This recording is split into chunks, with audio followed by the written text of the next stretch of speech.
me last week, and I appreciate that. Sure. Well, welcome to Controversial Forums here from the Yahad, and we've got Joseph Dumond on again. And I believe that he's going to be discussing 2,300 Days in Hell. He's got a good screen for us to take a look at some illustrations and so forth. This video we did last time was very popular. Got a lot of views on YouTube and a lot of listens on the podcasting. So I hope you enjoy it. If you have a question, you can get a hold of Joe personally, or you can always write to www.yahad.me, and I'll pass it on. All right, Joe. So, Jackson, how far did you get in the book I sent you? Were you able to read it? No. I didn't get very far at all. Just, you explain it, then I'll read it. Well, we did this a little bit last time, so... I'm not going to ask a bunch of questions this time, right? But you need to ask questions. Okay, I'll shut up. Well, the 2,300 Days of Hell it's a days of hell, not the days in hell. Oh. Is the book that I wrote explaining the Daniel 9:24 to 27 prophecy. And what I'm saying is that the 70 weeks of Daniel is not understandable, which is why we have all these different Christians thinking that it's about Yeshua. But it's not understandable unless you first understand the sabbatical and jubilee year cycles. So that's the premise. That's the basic understanding. Yeah, we decided last time that, in fact, we were talking about it here yesterday, that there's no reason to doubt that that's correct. I mean, you've got the references, you've gone back into history, you've done your counting. No reason to doubt that at all. The Jubilee cycles? That's what I'm talking about, yeah. Okay. So if you know that, and you know Genesis 6:3 is talking about 120 Jubilee cycles, then you have to do the chronology. It's important to do the chronology. Again, if you don't do that chronology, Daniel 9 is going to be still a guessing thing. So what we did was we did the chronology, and we started with Adam, the creation of Adam. We followed the chronology all the way through Genesis up until they enter the promised land, 40 years after the Exodus. And that year turned out to be the year 2500 after the creation of Adam. Okay, then we had to match that with our current Gregorian calendar. Tough. Very tough. But it's very simple, though. Looking back, it's simple. When you're standing there trying to figure it out, it's tough, yes. So we know in 2 Kings 19:29, so this is, for you to understand how to do this. In 2 Kings 19:29, we're told about the Jubilee year. And that happens to be at a time that is the most undisputed date in history among chronologists, which is 701 BC. So that was the 49th year when Sennacherib comes against Hezekiah in 2 Kings 19:29. This year you shall eat what grows of itself. Next year you shall eat of the same. And in the third year you shall plant and sow and harvest. So that's the 49th year, 701, and the 50th year, 700. With that alone, you can determine every sabbatical year just by counting by 7, going forward and backward forever, either way. And by counting by 49 from the year 700, you can hit every Jubilee year going forward and backward forever. Sure. Okay, so that's very simple. The trouble is, it doesn't tell you where we are. Are we in the 10th Jubilee since the creation? Are we in the 150th Jubilee since creation? We just don't know. But, so here's the thing that I came to understand, was that Leviticus 25:2 was also talking about a Jubilee year. Now, I'm going to open that up. Let's go there and read it because this is another important verse. Leviticus 25:2.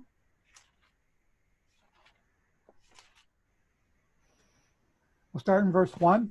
And the Lord said to Moses on Mount Sinai, saying, speak to the children of Israel and say to them, when you come into the land which I give you, then the land shall keep a Sabbath to the Lord. Verse 3 says, 6 years you shall sow your field. So it's telling you that the year they enter the promised land is going to be a land rest year. Then it tells you start counting from there 6 years. So most people take that and they go 50. Well, okay, if they're doing the Jubilee, they go 50, then 1, 2, 3. But history does not record that. The Bar Kokhba revolt, we have 12 contracts that have survived that time period, actually show you that they are keeping 5 years that they're going to pay rent for. Oh, this is in the Cave of the Letters? Yes. Okay. Yes. So there are 12 letters there that survived, and they indicate that they are going to pay rent for 5 years instead of 6 years.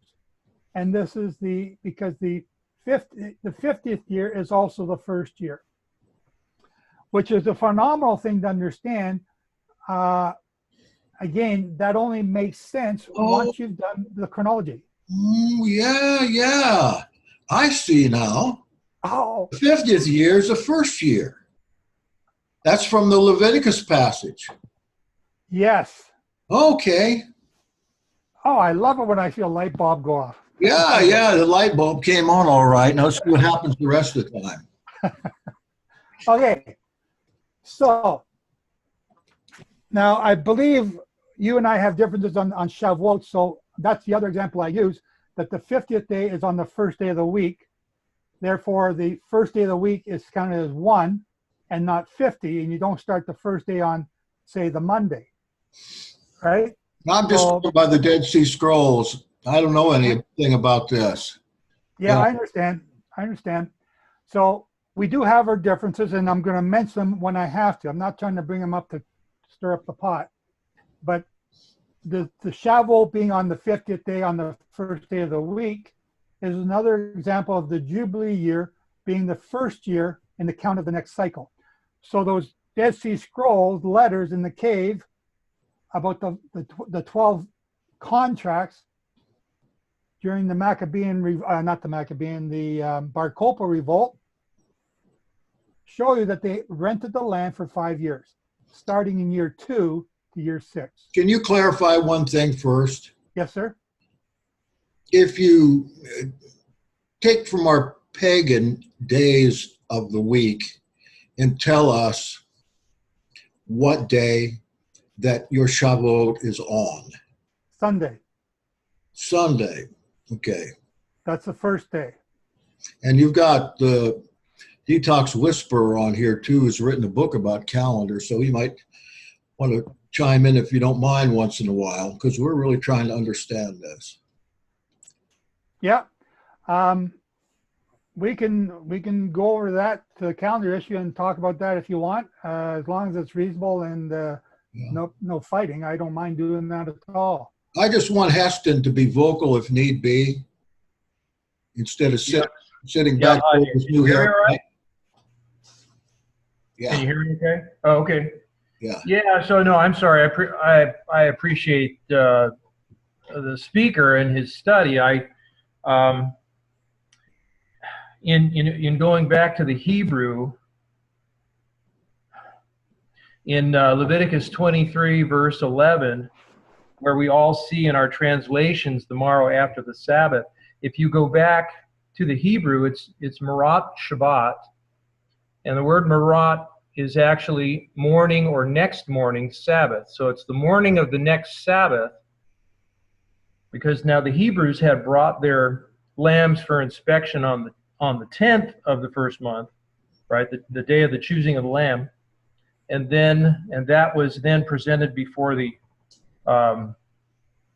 priest, and then the following Sabbath or the next Sabbath morning, that lamb was sacrificed. Now, if you go to, and so consequently, our starting point of the count for the 50 starts on that Sabbath. And so if we go to verse 15 and 16, both of those verses, which again have this word after in there, the translators had added the word after. And unfortunately, they did not italicize it like they normally would do that, right, when they're supplying a word. And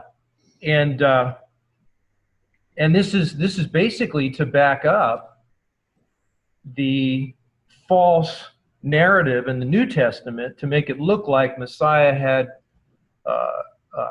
raised from the dead on Sunday. So it all comes down to this controversy of Sunday versus Sabbath. And so even the rabbis today talk about this Sunday thing, but they're consigned to their own ordination, which we know is rabbinic, rabbinical. What's the heritage that the rabbinics have? Pharisaism. And Yeshua is always correcting the Pharisees. And so they're basically consigned to take that same tradition and continue it on, because there was no such thing as a Pharisee prior to the Babylonian captivity. And so basically all the Judeans, all the Levites that were taken captive and were instructed by the Babylonian priests to follow their timekeeping, i.e. lunar calendar, Sunday, the whole thing. Well, those Pharisees came out of Persia, Farsi, so they brought a lot from foreign. Right. Perspective. That's right. Anyways, and so here I am introducing a paradigm shift for a lot of people. But I would challenge you to go back to the Hebrew and check that out. If you look up in your Strong's Concordance and you look up the word after, and you go to Leviticus 23 verses 11, 15, and 16, and you'll find that word is not there. It'll say NIH, no, or it'll have an asterisk, basically saying that it's not within the content, it's not in the text. Does that have a bearing here? Absolutely. So what we're doing is we're counting from Sabbath to Sabbath to Sabbath to Sabbath to Sabbath for 7 Sabbaths, so that the 50th day is a Sabbath. That's why it says in the text, in the Hebrew, 7 perfect Sabbaths for Shavuot. King James says 7 Sabbaths shall be complete, but the actual translation from the Hebrew is 7 perfect Sabbaths. I'm looking at the Hebrew here. The next day in Leviticus 23:11 is eparion. I'm not sure if I'm saying it correctly. And it means, according to what I have here, on the morrow, the next day. Right. Now, I'll tell you that, now I have hang on. If that's right, then the morrow, the next day, is the day after the Sabbath. But that's incorrect, though. Well, hang on. You can't have it right and wrong at the same time. So that's right. Yeah, okay, so I misconstrued by saying yes. In other words, that's what the translators say. I was agreeing with you, that's what the translators say. But what it actually says, now I'm going to turn back to Leviticus 23. Now I have a J.P. Green Interlinear Bible. This is copyright, I think this is 1985. That's a literal Bible. This is an older one. Mm-hmm. I apologize. I was using the Greek. I'm sorry. Okay. I was in the wrong term. I was using Greek. Yeah, so I thought I heard Greek. You said kata something there. It didn't look right to me, but now, okay, I'm back in the Hebrew. Sorry, my bad. That's not so. Mokorath is the word. The morrow, the day after. Right. So if we go to, all right, tell you what, if we go to our Strongs, now that's mem, chet, resh, tav. If we go to our Strong's Concordance, and again, I have an older Strong's here. The older Strong's seems to have retained a little bit more information in the index definitions than some of the newer ones. So if I have 2 mems there to start with. I'm sorry? You said you had two mems to start the word? Yeah, right. The first mem is a prefix. Okay. And that refers to from or to. If okay, so I'm looking up that word. Yeah, so that's 4283. If that's 4283. Yep. Oh yeah. Well, I'm sorry. Let me go back into the main concordance here.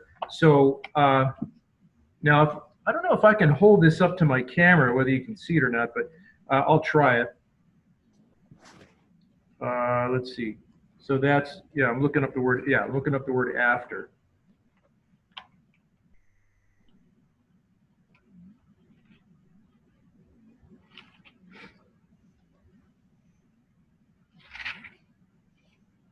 Well, I'm glad I joined you guys this morning. Wow.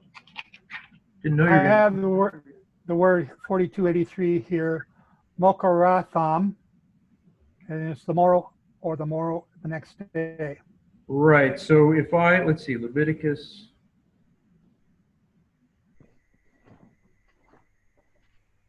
'23. Where is it? Oh, there it is. Now, for some reason, this particular one does not list Leviticus 23:11, but it does have 23, 15, and 16. I'm going to try and put this up here and see if it comes in focus at all. It's a little, I don't know if unorthodox is the right word. Is that showing up at all? Let's see, my light's in the way. You have to hold it steady. Yeah, that's right. I may not be able to do that.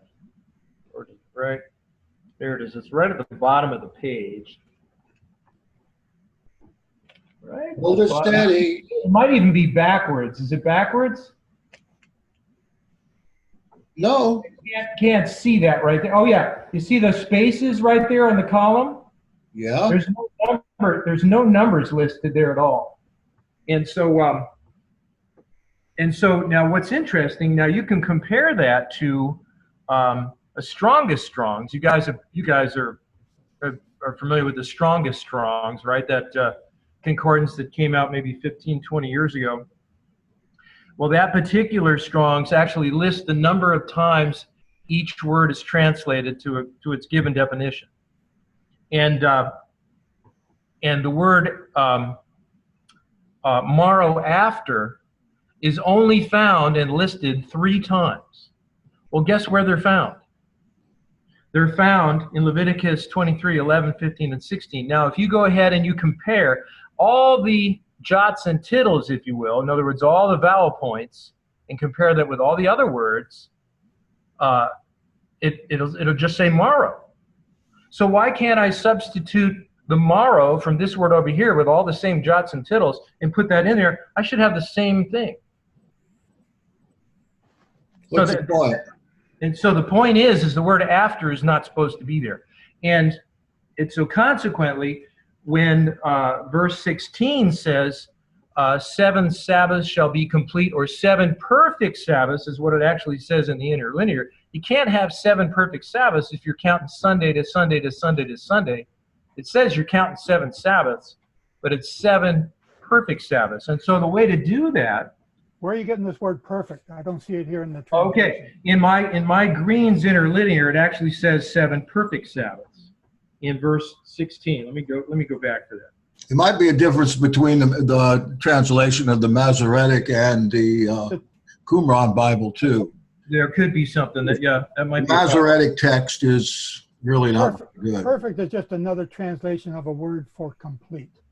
Okay, well that would be fine. I'm okay with that, but at the same it's 7 complete Sabbaths. Okay. So if I told you, if Jackson told me, Joe, we're going to have this interview on the morrow of the Sabbath, when would I show up? Yeah. So because answer the question. When would I show up? Saturday morning. Saturday morning. On the morrow of the Sabbath. Yeah. So Marath Shabbat. That's morning Sabbath. No, that's morrow, not morning. It's morrow. Yeah. Okay. So if you look at a. But you're not answering my question. Yeah, yeah. If you go to an Oxford English dictionary, which gives us the etymology of the words, right? And I look up the word morrow, not tomorrow. That's but an English tomorrow. word for a Hebrew word. Okay, What is, but if are you talking about Marath? I told you to Makoratham Shabbat. Yeah, that means morning Sabbath. I'm sorry, but my translation says it means the morrow after the Sabbath. That's what your translation says. You need to go. You need to do. Okay, so Joe, you need to do a comparative study. But hang on. When I go and look at the rest of the Bible, and I look at when the Messiah came out of the grave. Right. He came out of the grave on the Sabbath. On the morrow after the Sabbath, he was the wave offering. Yeah. He wasn't a wave offering on the Sabbath. Okay, so well, the Sabbath is made on the morrow after the Sabbath. That's the first part of Leviticus 23, 11. Yeah. Make well, the see, wave offering this is the foundation. This is the foundation of this millennial problem between Sunday and Sabbath. All those people that say, well, Sunday is the Sabbath. Excuse me, it is not.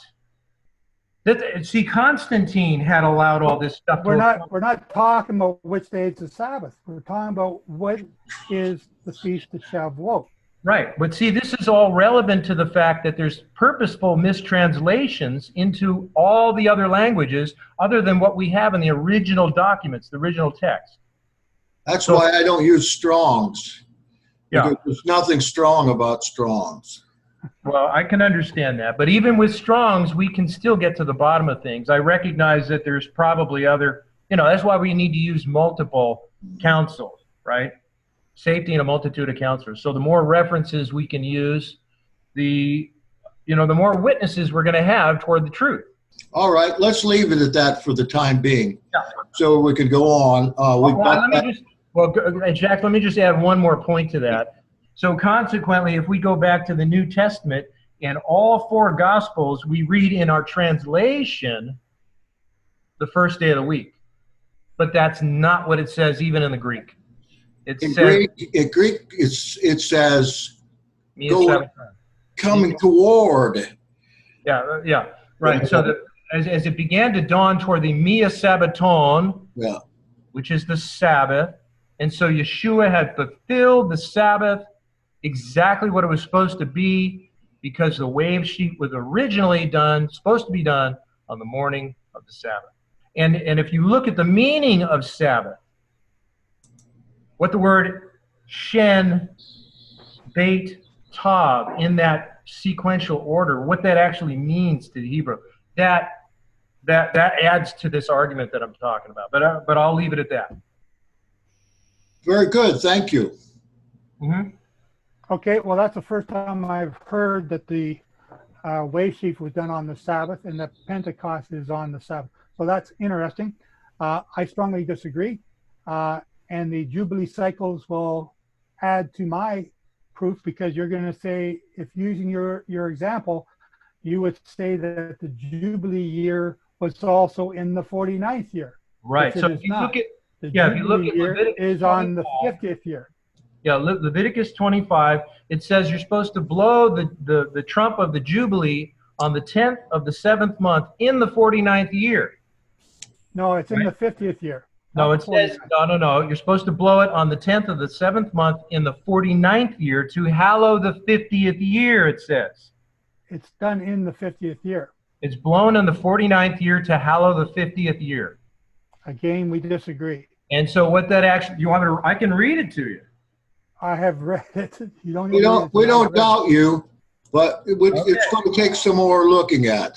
Okay, well, that's fine. I'll leave it alone if you guys don't want to go there, but I've said my piece on it. Well, I'm looking at the Dead Sea Scrolls version here. So if we can go on, maybe we can get something from that. Okay. So our example is that the 50th day is the first day of the week, or the 50th year is the first year in the count to the next Jubilee year. And that light went on for Jackson when we talked about the letters from the Dead Sea. So that was good. So we need to do this chronology. Now, you have to now match up Leviticus 25 with 2 Kings 19, 29. And the only way to do that is like using a slide rule, where you have the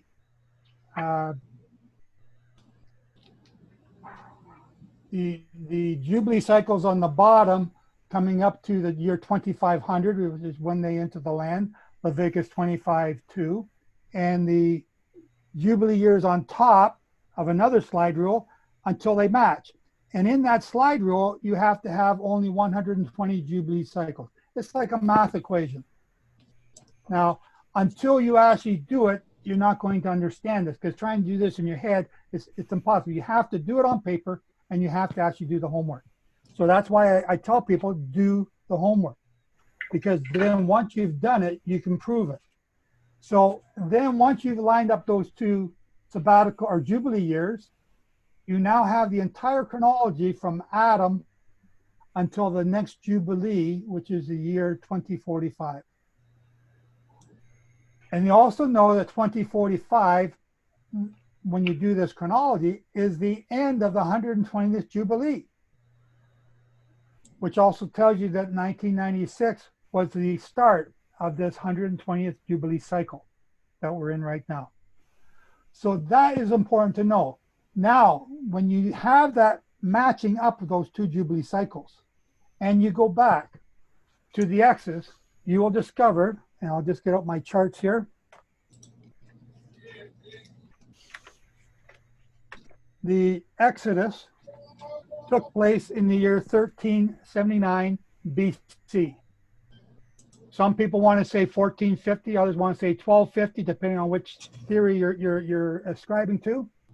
But you can prove from the Jubilee cycles that the Exodus is 1379 BC. That's important. Now we got somebody else cheering in the background here somewhere. Well, that's Regesh singing back there that you're hearing. I don't know what he's singing about. He's probably still in the shower. He's late for the meeting. He's here, anyway, but he's singing. I don't know why. Okay. So now, when we look at the Exodus date, the Exodus started, and this is my theory, and you don't have to agree with it, but I'm saying the Exodus started when Moses went to see Pharaoh 3 years before the Exodus. Now, some people believe that all the events, all the 10 curses took place in the months leading up to Passover. I believe it was up to 3 years before. You know, that's a whole other study that we can work on. Again, you have to get your chronology out and do a lot of digging. Joe, I got a question. Going back to the earlier discussion, and you were talking about the king that came against Hezekiah. What was the name of that king? Is that was the Assyrian king? Is that correct? What was his name? Was that Shalmaneser? I say Sennacherib. Sennacherib. Okay. Okay. Go ahead. I may not be saying it correctly, but that's the way my Canadian accent pronounces it. Okay. Cool. Okay. Are you looking them up to make sure what year he comes against Hezekiah? I think you'll get a variation there. Okay. I don't think anybody really knows for sure. Well, that is a undisputed date, so I don't think you should get very much variation, except from the fringes. The fringes? The fringe chronologists that are not respected by the... Yeah. Can you hear me?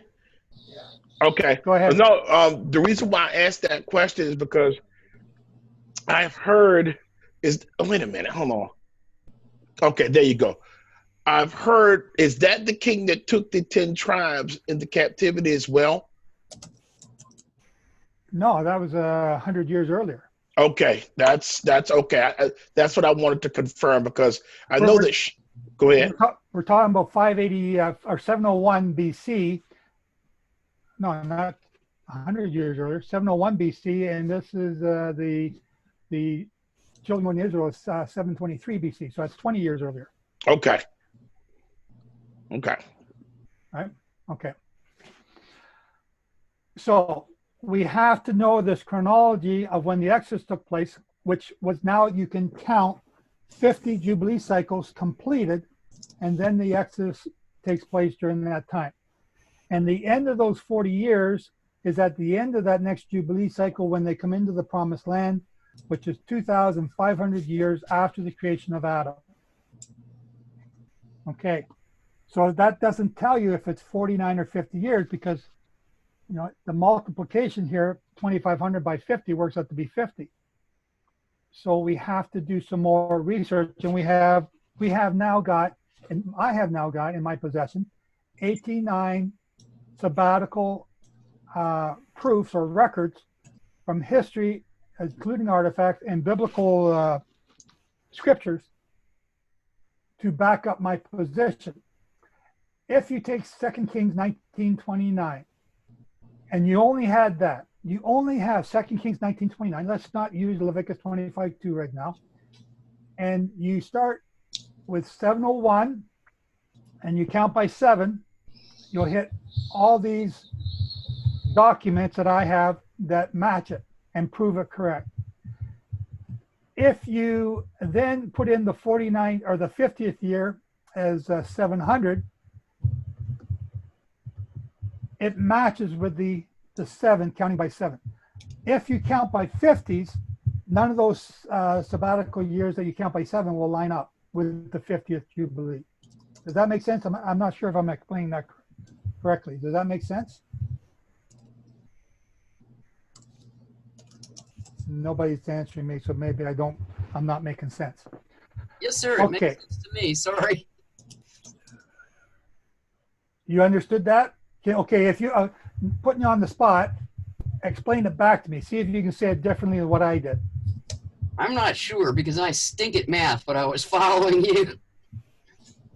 Okay, let me try it again because I got confused when I was saying it. 2 Kings 19:29. 701 BC is the 49th year. 700 BC is the 50th year. So if you count by 50, that'd be 650, 600, 550, 500 would be Jubilee years. Okay? And then from each of those Jubilee years, you would go, the year before would be the 49th, and then you count by 7. The trouble is, none of those doing it that way, none of the sabbatical years line up with the documents that we have. Excuse me. None of the artifacts that we have. None.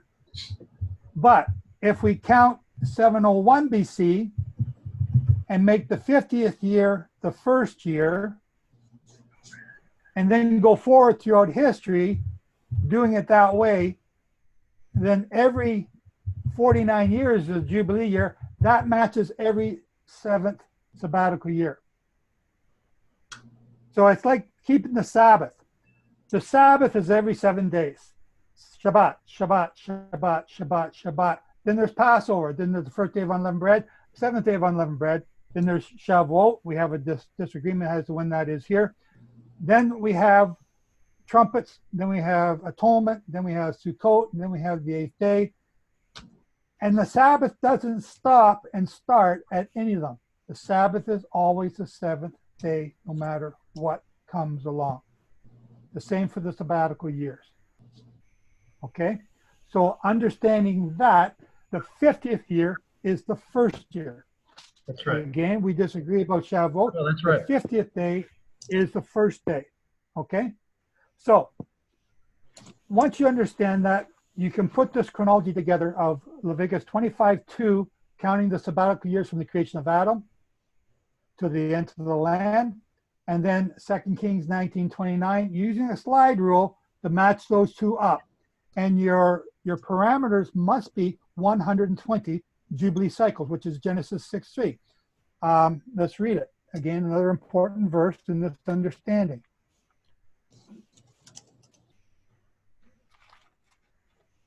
Genesis 6:3.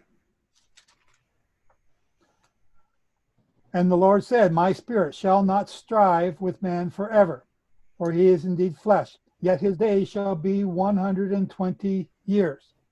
The word years there is shana. And the word Shana can mean cycles of time. So Jehovah God is saying that it will be 120 cycles of time for man. Because none of you are living to be 120. I'm trying to, but you know, the average age has never been that.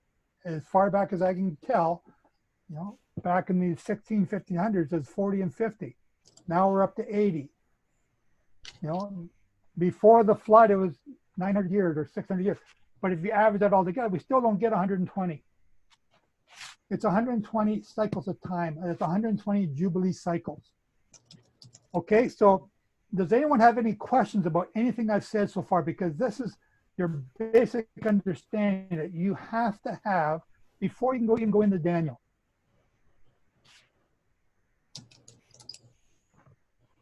Nobody's putting their hands up. Nobody's talking. Jackson, how about you? How, you know, you're the host here. Do you understand what I'm saying? Do you get it? Yeah, I do. I do. I'm just waiting to get to Daniel. Okay. So I probably not going to. I probably am not going to agree with you there, but I'm certainly interested in hearing how you see that prophecy. Very good. Mm-hmm. Okay. Now I use eSort. I love eSort. And if I go, let's go to Daniel 9 now. And if you guys pull up Daniel 9 in your Strong or eSort or whatever you want to use, we're going to go Daniel 9 and we're going to go to 24. Okay. And you're in the King James Version? What version do you want to use? I don't care which version. I'm going to go to the Hebrew is what I'm going to do. Okay. Because the English versions or whatever version you're using always has the word weeks. The word what? Weeks. Weeks. Oh, yeah, right. It doesn't it say in the text sevens? 77. Okay. Yeah. Okay. I don't think that the word weeks is even in there. I think it's like 77 sevens. Oh, really? But then I don't have that Hebrew text before me, or, you know, Daniel's written in 3 different languages, so who knows? Okay. So my Brown River Briggs, H7620 is the word for weeks. Okay. And it's the word Shabua. Mm-hmm. Shabua. Mm-hmm. What does Shabua mean? Sevens. It means sevens. Yeah, Shavua. Shabua. What? Say it again, Jackson. The B's got saying? The V's got a B sound. The B's got a V sound there. Shavua. The B is V are interchangeable. Yes, right. Okay. 77 sevens. Is that what it says? Didn't say 77 Shabbos. It says 70 Shabua. What verse is that? I'm looking at now. 924. 24. 924. Okay. It says, yes, there is a footnote in here. 70 footnote weeks. And the footnote is sevens. And so throughout the chapter, the word weeks is never in there. Just okay, as I so mentioned. it's sevens. What does sevens mean? Let's take out the word weeks. Let's just look at the word seven. What does sevens mean?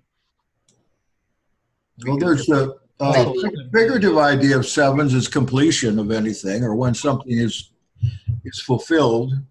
Keep going, Jackson. You're on the right track. Keep going. I'm gonna lead you along here. You're gonna answer your own question. You hate the way I teach here. I know. I understand that. Yeah, it's not necessarily days. That, you know, when it's put in that kind of context, readers in these days want to see weeks there, but it isn't necessarily that, especially in an apocalyptic text like this.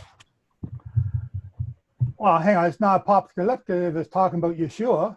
Well, it's apocalyptic in that it is, if it is talking about Yeshua, and I would argue about that with you, but I'm not going to. You don't have to argue. We agree. It's not talking about Yeshua. No, it is not. But Christianity believes it is. Yes, definitely.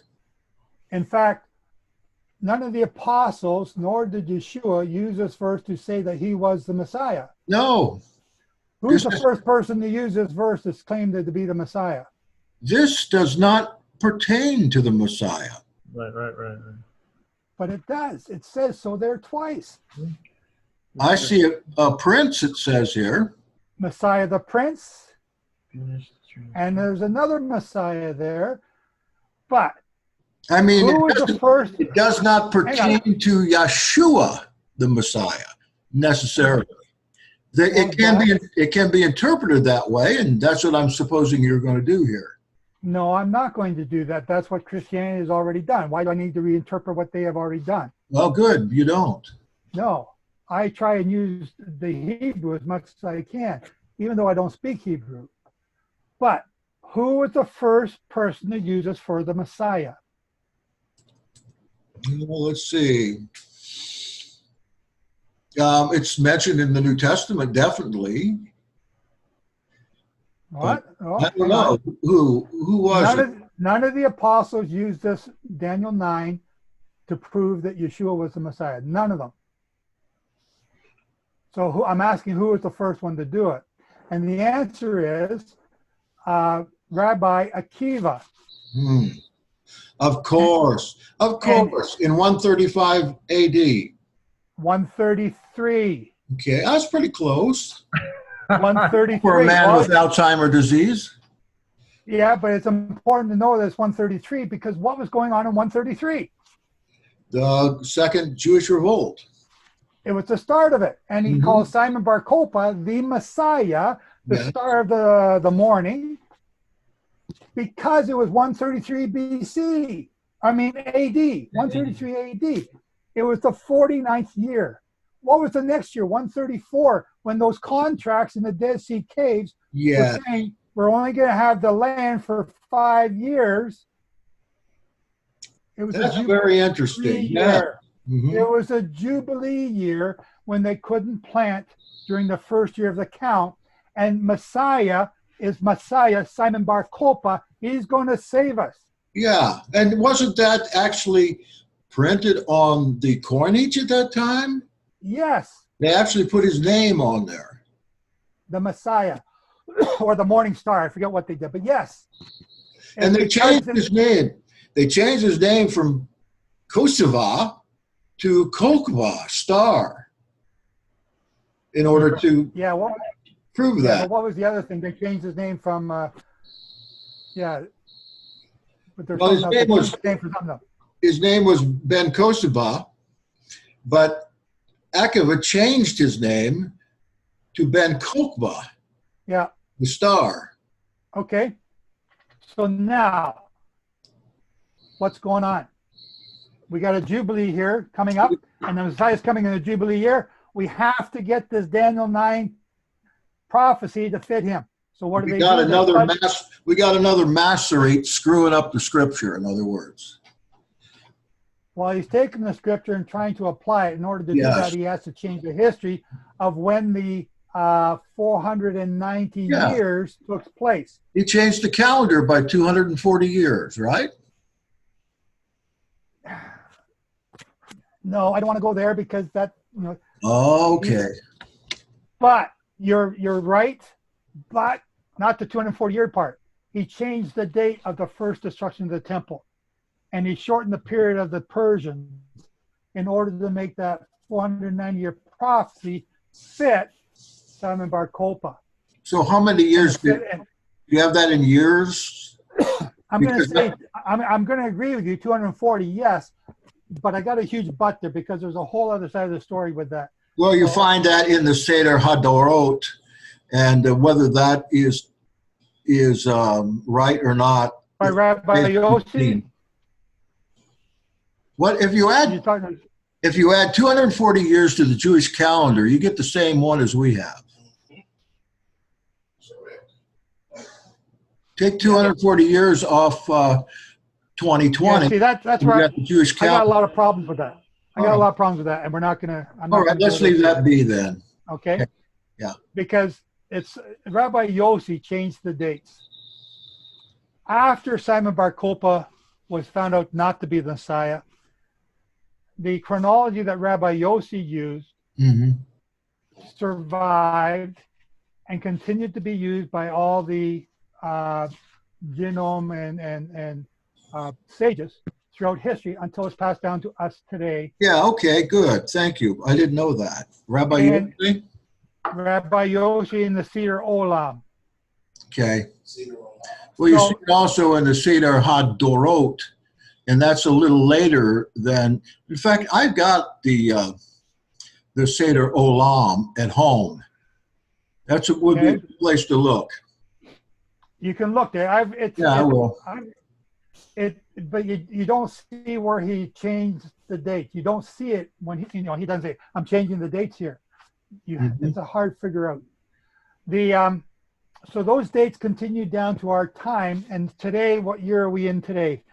57, 77, is that right? According to the Jews? 80 or something. 77 to 78. 70, 80. Well, you all can quit using that calendar because it's wrong. Oh, no. Yeah, he was just asking what year it is, but that's what they're saying. It's 5780. 5780. 5780. Okay. So when I do the chronology from Adam to where we are now, I'm saying that the year is 5755 right now. And there's a difference of 76 years, not 240, but 76. So there's where I have a problem with this 240-year understanding, because you miss the boat when you go there. So there's only 76 years difference. And I'm saying that because they removed 4 kings out of the chronology of Yeshua. And So you mean 50? You mean 58? 58 something? 58, 56? 58, 55. What did I say? 57? Okay. You said 57, 55 or something like that. Thank you. Read my mind, not my words. Good. I'm glad somebody figured me out. Yes, that's right. So it's 58, 55. I'm sorry. 76 years difference. It's 76 and a half years because they start at Rosh Hashanah and I start at the Aviv 1 from my year on all my reckoning. So there's 76 years different. Those 4 kings, in fact, we are, am I writing about that next week? I forget if I'm writing about that in next week's newsletter. Those Athaliah, Ahasuerus, Joram, and somebody else. Joram is not in there? Hang on. Well, he's a pivotal king because he was in the line of Zadok as well. You're going to make me go and look at my notes now. No, I'm sorry. I don't want to stress this out. Do you know why Athaliah was removed? Why she was removed? Yes, she was deposed. She was executed. Yeah. I wonder why they didn't count her. She's a woman. That could be also, it could be because of a bad rulership. Yeah. She's the granddaughter of Omri. Anyway, that's my teaching for next week. There's some bad people came into both Judah and Israel at the same time through Omri. Omri's daughter-in-law was Jezebel and Ahab, and Omri's granddaughter was Athaliah, who got into the Judah side of the family tree. And she murdered the royal house. She actually. I can't hear you. He can't hear you. Athaliah tried to murder the royal house to cut it off. She did, except for one that was in the way. You're right. Right. So, yeah. So anyway, where was I? I forgot where I was going here. Well, we're talking about Shabua, okay? Yeah. So the 77s is 70 Shabua. Now, we were just talking a few minutes ago about the feast of Shabuot.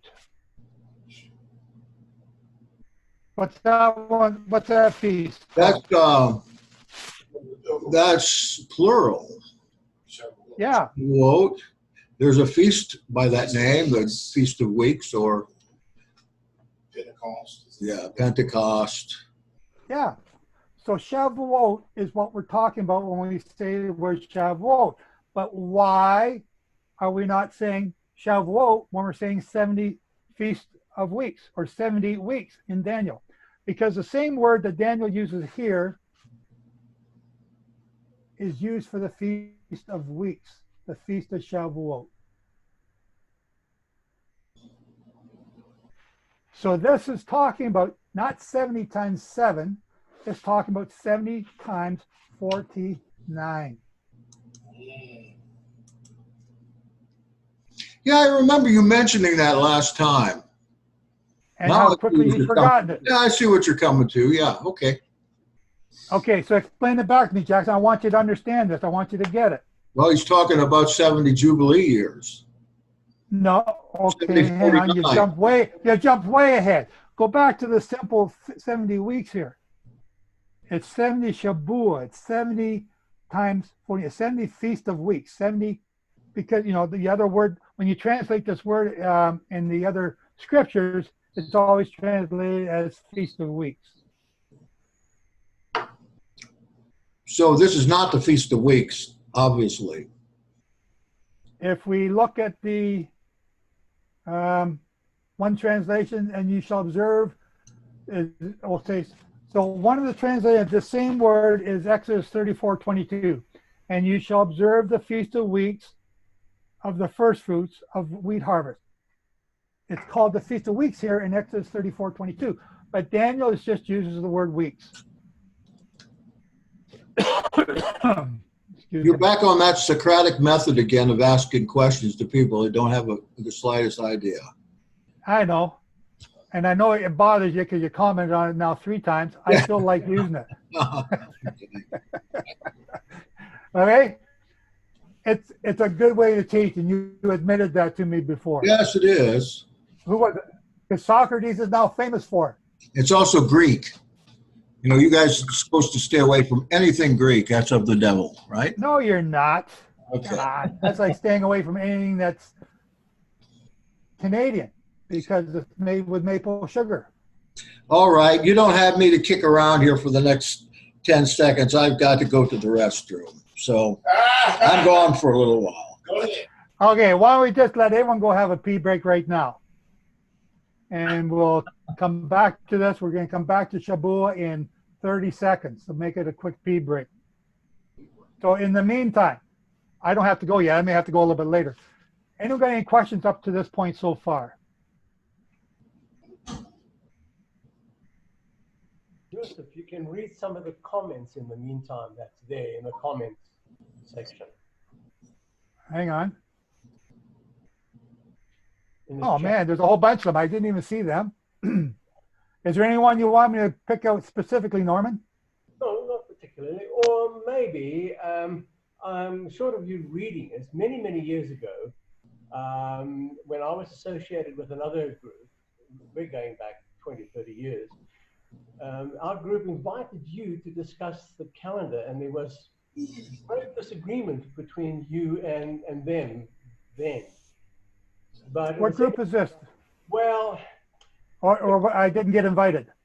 No, you did get invited. That was years ago. Did I go? Yes, you did. And there was great dispute amongst the brethren and you concerning the calendar. Which group was this in? Tell me the city. Well, no, it was, never mind the city, but it was online. Okay. Hang on, wait a second, was it? I forget now. But there were 2 groups that I was originally associated with. And the first one was Wade Cox, Christian Churches of God, CCG. Then the other group was AOE, Assembly of Eloah. Now, this is going back a long time, and I doubt whether you would remember the issue. But you were invited, and there was great disagreement with you on the calendar issue and what you're talking about now. I can't help but notice that I eventually stepped away from that system and started creating my own calendar as I understood it. And I think many people here, we have a slight dispute as well. But most of my calculations are in agreement with what I'm hearing you saying now today. So I can just say thank you. Well, thank you. I have a difficult message, And I have tend to rub everybody I've come in contact with the wrong way. And I don't know why I do that, but it just happens. If I use the name, and last time I was on this group here, the name Jehovah versus the name Yahweh. It's the Sabbath or Shavuot versus, which is a new one today, on Saturday or Sunday. It's the Hebrew calendar of Sivan 6 versus Shavuot on the Sunday. It's starting the year with Aviv 1 according to the barley, or the crescent moon versus the full moon, or the dark moon, or I get to rub everybody the wrong way. And people get upset. And then they start to, because they can't exactly prove what I'm saying wrong, the next thing they do is they start calling me names. But they don't just stop with the name, they start going out to telling other people, Joe's at SOB, Right. don't ever talk to them or listen to it. You just, right? I've heard that several times, Joe. Don't talk to him. Who's saying that? Jack. Oh, Jack. Yeah. Yeah. This has been hard. This has been hard. And it's been lonely. And, you know, I'm not trying the blues here. We have people who have not believed me gone out and proven this. And when they do it themselves. They no longer go around saying Joe Dumond says this. They now go around saying the Bible says this. And the Bible tells us we are in a big pot of crap about to hit the fan. And we don't have any time left. And those are the people I love. Not the ones that believe me, but the ones that prove what I've been saying to be true and correct all along. I can't say enough about those people. And that's what I want you to do. So Norman, you've proven what I've been saying so far. That's awesome. I like it. And you did it independently. That's awesome. So that's what I want to hear. That's what I want people to do. You know, I don't want to go into the kingdom saying, well, Joe Dumond said this and he was wrong. And the Peter at the pearly gates says, who the heck is Joe Dumond? I want people to go in there and say, the Bible says this, and this is what I did. And Peter to say, come on in. You know, that's okay. I'm using a Christian metaphor here. So, but you get what I'm saying, right? So, yeah. Jackson, you wash your hands? Oh, yeah. I licked my hands. Okay. I'm glad you're back. So, I haven't been reading the comments here on the side. I can't read them and talk at the same time. So if there's something important in there that somebody wants me to see, please point it out. Okay. So we're talking about the 70-49s of Daniel 9. 70-49s. 70-49s. 70 Shavuot. 70 Shavuot. You have to say it, get it in your brain, understand, and then go and do a word search for each of the words there in Shavuot, or each of the words weeks, where it's used. It's always translated. And I'll give them to you here right now. It's always translated as the word Feast of Weeks. Exodus 34:22, we already read. Leviticus 12:5. And then one of these, there's one of these that's not. It just means weeks. And it might be Leviticus 12:5. Let me just check. Yeah, that's the one, Leviticus 12:5. So that one is not the Feast of Weeks, it's just a regular week. Let me go back here. I got to go back in my program now.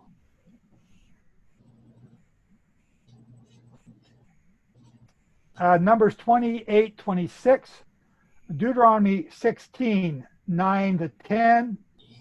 Deuteronomy 16:16, 2 Chronicles 8:13, Daniel 9:24-26, and Daniel 10:2-3. So Daniel 10:2-3 is using the word week as in a 7-day week. All the rest of these, I gotta check this one.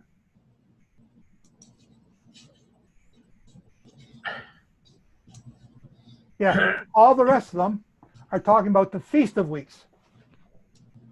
So this Feast of Weeks in Daniel 9 is important to grasp and to understand. What was Daniel, what did the angel tell Daniel to do? To hide his message until when? Until the end of days, right? Yep. And where are we now? Because we've done the chronology, we know we're in the last days. So you're telling us that you're an end time messenger from heaven. Maybe you are the new Daniel. You just said it, not me. Okay. I'm not going around making that claim. I'm just telling you what I found. So this message of Daniel was hidden until the very last days. Are we in those last days? Everyone seems to think so. Even all of Christianity believes we're in the last days. How do you prove it? And that's the motto of my website, setofmoon.com. Prove all things. So I'm thrilled to hear Norman agreeing with me because he's proven it himself. It's a very unusual thing for Norman to agree with someone. You're privileged. Well, it's very unusual for anybody to agree with other people because we all believe we're right in our own mind. Until we actually sit down and in a calm place, without being in somebody's face, actually do the homework and check it out. Only then will people prove things. But in a confrontational argument, you don't. Because you got to defend your position. Then you got to defend your pride. And then you got to defend your wife and kids. And you just can't do it.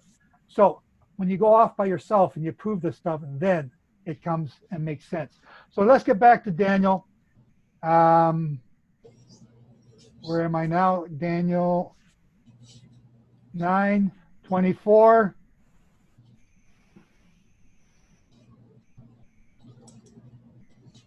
"70 weeks, 70 times 49 are decreed as to your people." So that's the next part. Who are Daniel's people? It's important, they're not just the Jews. It's all 12 tribes of Israel. So in our book, you can see it here, the 2300 Days of Hell. If you haven't got it, please go get it. If you can't read it online, get the printed one. 750 pages. It's a thick book. It's all research and explains what I'm trying to explain here in great detail. The first 4 chapters, 250, almost 300 pages are just about this one word here. Who are Daniel's people? Daniel's people are the 12 tribes of Israel. And you have to know who they are. They are not just the Jews in the state of Israel. When you're reading the book, the history of Omri and Athaliah and Ahab and what's going on there, you have Israel fighting against Judah, 2 different houses. Israel is also called the house of Isaac. It's also called the house of Omri, or Bet Kumri is what the Assyrians called them. 100 years before they were even captured or destroyed. They were calling them Bet Kumri after Omri. So that's the article I'm working on for next week. And Bet Kumri is because the Assyrians, in their strong guttural voice, could not say Omri, so they call it Komri. And Komri becomes Gomeri. Now Gomeri with a G instead of a KH becomes a K Kameri, and that becomes Kamerian, which becomes Sumerian, which becomes Celtic or Celtic peoples. That's just one branch. There's another branch that comes up through the left. Moses left the people of Israel before the Exodus. They escaped into what is now called Greece. And that branch also followed the same Celtic route up another way. Uh-oh, yeah, I know. You're going to call this the Israelite, or what is it? What do you call that? Israelism, or Armstrongism, or something. British Israelism. That's the word I'm looking for. Thank you. British Israelism. Well, Call it whatever you want. I think there's a lot to that. I think that it is sound. Go and look at the history yourself. So I tell you, in this book, I quote all the sources. I do not quote British Israelism. I do not quote Armstrongism. I was in the Worldwide Church of God. That taught me about the Sabbath and the holy days. I have no regrets about the stuff I learned there. Yes, some of it was wrong. I've now proven it. That's fine. We all come out of somewhere. But go back and prove this stuff. Is there any truth to it? Let's get rid of the myth. Let's go and prove it. I've done that. I've done that in spades. And I've done that in spades because I talked to Messianic leaders who said there's no such thing. Israel was scattered to the four winds, all over the world. They're scattered all around the world. You can't pick them out from anywhere. If that is true, then God is a liar. He said, you will be the most blessed nation on earth. He said, you will control the gates of your enemies. Tell me anyone else in history that's done that, except for the British and the American people. None. None.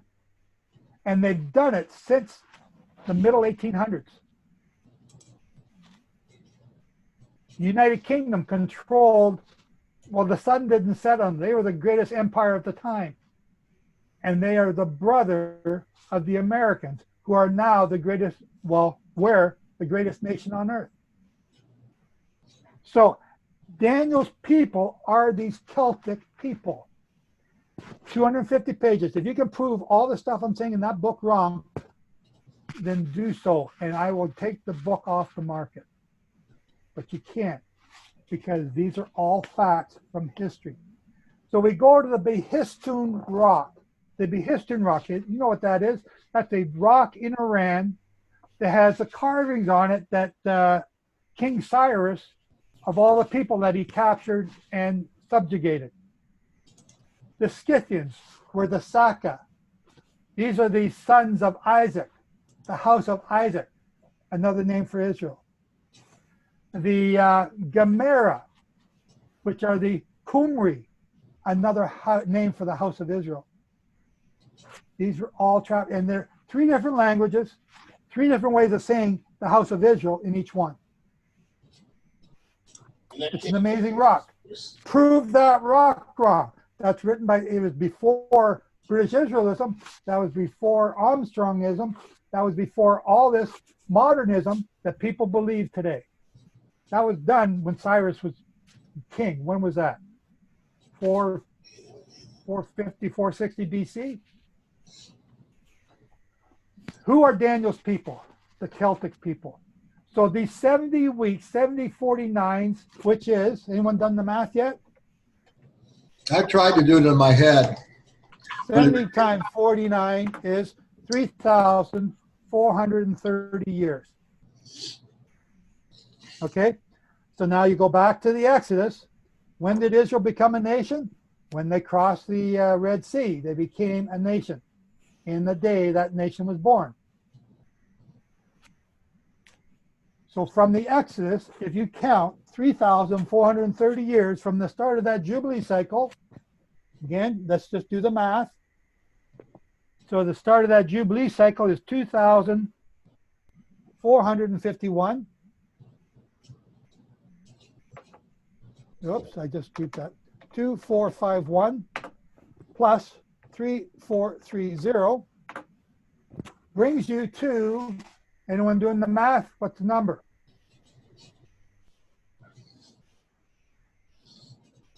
Hello? Not too worn out to have to do that. Well, if you're not going to do the math and you're going to sit there and be passive, you're not going to learn anything. Okay. 5881 or something like that, I believe. That's correct. Governor, is that you said that? Right. Yes. So 5881. That just so happens to be the year 2045 on our calendar. Okay? Yeah. 5881. So God, at the Exodus, counted or started the count at the Exodus, or during the Jubilee cycle of the Exodus. And he's telling Daniel that's how much time is allotted to your people. Allotted, what is allotted to them? To come back to obey Jehovah, to keep his commandments. So we have that much time. But there's a but there. There's a but. We've had 3,430 years to learn to keep the Torah. All of us here have only started keeping the Torah in the last 10, 15, 20 years tops. Okay, so I started with the Worldwide Church of God in 1982, 37 years ago. But that wasn't, I didn't consider that Torah.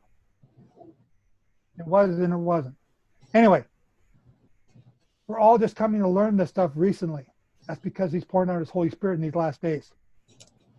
So Daniel 9. Now, how do we prove the things I'm saying correct? What does Christianity do with this prophecy of Daniel 9? And they say the 70 weeks is all about Yeshua, and he came and he died 483, and he's got 3.5 more years to go. Or he came in 43, lived for 3.5 years, and he's got 3.5 years that sometime in the future he's going to come back during the tribulation. Yeah, that's ridiculous. It is ridiculous. But that started with Rabbi Akiva, and then the church fathers picked it up, and it was Julius Africanus that perfected it to the same teaching we got today. He did that in, 232, 230 AD? 232 after Yeshua. So, it doesn't work. No. How do we prove? Okay, here's what Christianity does. They go to Daniel 9:25. Know therefore and understand. Understand. Understand. If you don't understand, stop reading. You have to understand this. Know therefore and understand that from the going forth of the command to restore and to build Jerusalem to Messiah the Prince, there shall be 7 weeks. What do they do with the 7 weeks? Let's just forget the rest of that. What do they do with the 7 weeks? They put it in the future someplace. They don't do nothing with it. They just sort of blend it in. They never have it as part of the, counting from Artaxerxes, the 7 years after Artaxerxes, what happened? Nothing. They don't see nothing. Come on, if you're going to use Artaxerxes, start your count there. 7 years later, what happened? All they got is a big question mark. A big, I'm a stupid idiot look on their face. Come on, you got to do this right or you don't do it. Know therefore and understand that from the going for the command. When did that command go forth? Okay, now here I have my notes handy. I think I have them handy.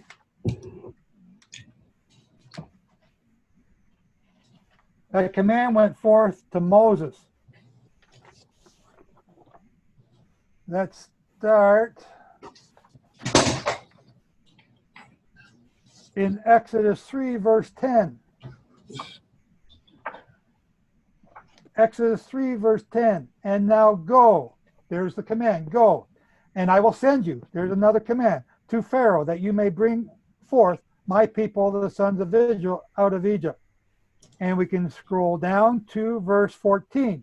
And God said to Moses, I am that I am. And he said, so you shall say to the sons of Israel, I am has sent me to you. Again, he sent him. Now going to verse 15, Exodus 3:15. And God said to Moses again, you shall say this to the sons of Israel, Jehovah, your God of your fathers, the God of Abram, the God of Isaac, the God of Jacob, has sent me to you. Does Artaxerxes ever say that? No. Verse 16, go and gather the elders of Israel. Let's scroll down to verse 18.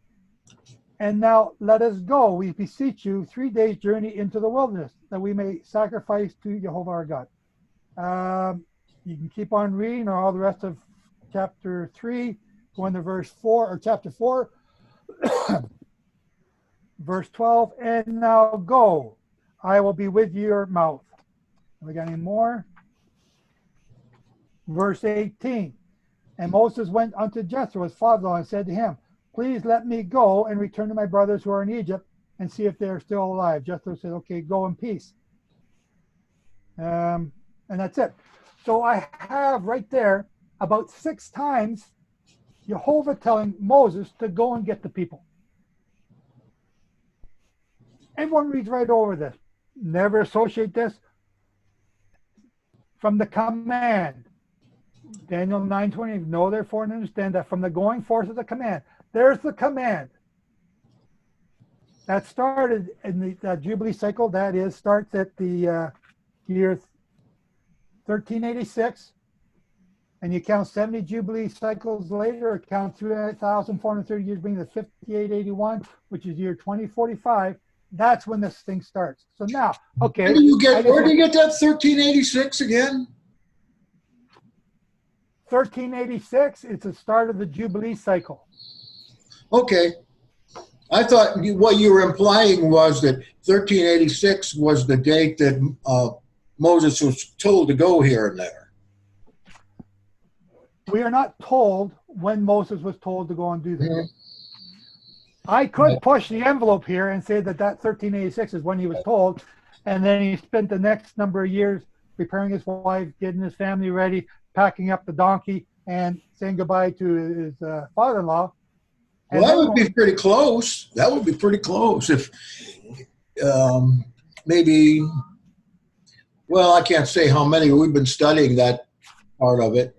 I was getting ready to go there. Yeah, so. I've already said that I can prove to myself that he started talking to Pharaoh 3 years before the Exodus. That puts him in the year 1383 BC. And if he left Midian the year before, that would be 1384 BC.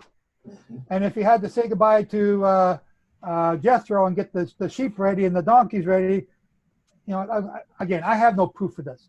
Okay. It's just pure speculation. But 1386 is the start of that Jubilee cycle. And I know from all my research that God is talking about the start of the Jubilee cycle when he's talking about this stuff. I have no voice saying, Joe, you're right. I have no voice saying, Joe, it starts in 1386. No, I don't have that. I just have my research and my notes. The Exodus took place in 1379, which is 7 years after the start of this Jubilee cycle. So this Jubilee cycle incorporates this time period. It's the 51st Jubilee, starting at the 51st Jubilee since the creation of Adam. So now, again, how do we prove what I'm saying is right? Because, you know, this could all be just hot air. We'll go back to Daniel 9. I'm looking, I got 4 different places to look here. And it says, from the going forth of that command that we just read, that was given to Moses, that I just told you 6 times in Exodus 3 and 4. From that going forth that command until Messiah the Prince, there shall be 7 weeks. Again, that word weeks is Shabuo. Shabua. 7 Shabua. Okay, get out your computers. 7 times 49 is 343 years. From the going forth of this command until Messiah the Prince shall be 343 years. Christianity doesn't talk about this 7-week period. I will, because this is going to prove what I'm saying is the truth. 343 years added on to, okay, just have a little, give me a little bit of room here. Let's say that Moses got this command to go in the year 1383 BC. Add 343 years onto that, and it'll bring you to what year? 40 years. So, okay, because it's a BC, you have to subtract that, right? You understand that? No. So you're taking 1383 BC, subtracting 343, and you come up with, I heard somebody say it, 1343? 1040? 1040, that's correct. You subtract 343. Okay. You subtract 343 because it's BC years we're talking about, right? Yeah, we're not going over the 80 yet. No, not yet. So it's 1040 BC. What happened in 1040 BC? The 10 tribes got hold of it. No. Come on. No, Come on. You guys are supposed to know your history here. This group knows history real good. What happened in 1040 BC? Well, David was somewhere around 1000 BC, so it had to be just Solomon. before that. It was the building of the temple. It must be. No. That's No. too early for that. Too early for that. Yeah. David was born 1040 BC. Okay. David was made king over Judah in 1010 BC. Is that right? 240, 210. David reigns, begins to rule. Yeah, 1010 BC, David begins to reign over Judah. 7 years later, in 1003 BC, David becomes king over Israel and Judah. Okay. Okay?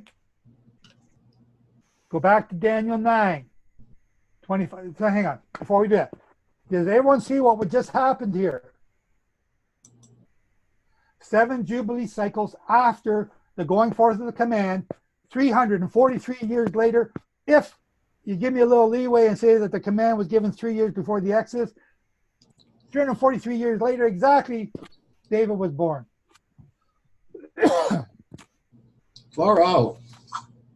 If you want to just use and make it more general, 7 Jubilee cycles later, this is still a seventh Jubilee cycle after the going forth of that command. And David comes to be born. And what happens to David? He's anointed by Saul in 1 Samuel. He's anointed by Judah in 2 Samuel. And he's anointed by all of Israel in 2 Samuel. I was almost going to say 3 Samuel, but 2 Samuel. It was anointed by Samuel, not Saul. Did I say Saul? I'm sorry. He was anointed by Samuel in 1 Samuel.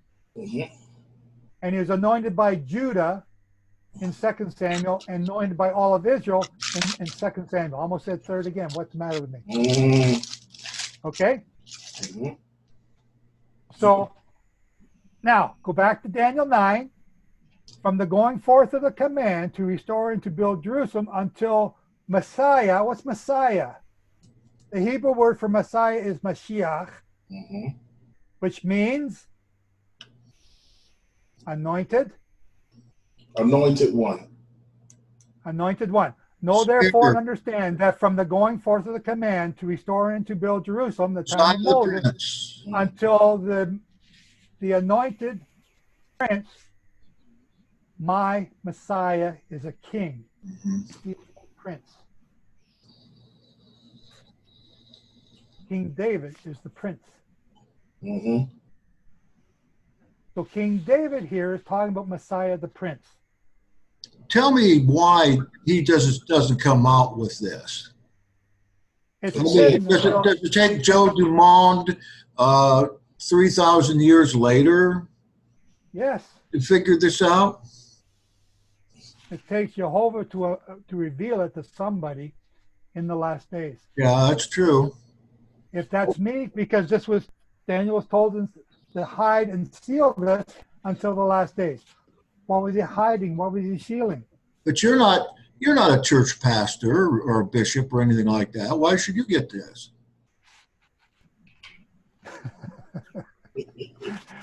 Okay, so how many of the prophets were church pastors or bishops or leading Pharisees? Well, that was Old Testament. Samuel was. That was Old Testament. No, we're in the New Testament now. Samuel was a child. He was not anything. He was a child when he began to have visions of talking with God.